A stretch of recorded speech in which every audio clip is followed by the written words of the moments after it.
بعض لوگ صرف اپنا دھیان رکھتے ہیں کہ میرے نفس کی اصلاح ہو جائے، بس نہ پڑوسیوں کا خیال، نہ اولاد کا، نہ بہن بھائی کی اصلاح۔ خود نمازیں بھی پڑھتے ہیں اور بھی نیکی کے کام کرتے ہیں، تو نجات کے لیے اتنا کافی نہیں ہے، بلکہ دوسرے کی اصلاح بھی ضروری ہے۔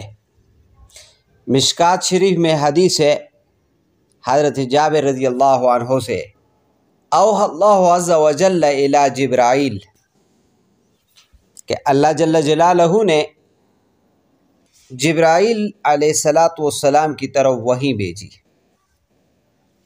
حکم دیا کہ ان اقلب مدینۃ کذا و کذا باہلھا، کہ فلاں شہر کو شہر والوں پہ الٹ دو۔ قال یا رب ان فیہم عبدک فلانا لم یعصیک طرفۃ عین، تو جبرائیل نے کہا کہ اے میرے رب، ان میں تیرا ایک ایسا بندہ ہے کہ جس نے آنکھ کے جھپکنے کے بقدر بھی تیری نافرمانی نہیں کی۔ قال فقال اقلبها علیہ وعلیہم، تو اللہ تعالیٰ نے فرمایا تو اس شہر کو پہلے اس پہ الٹ دے اور پھر دوسروں پہ۔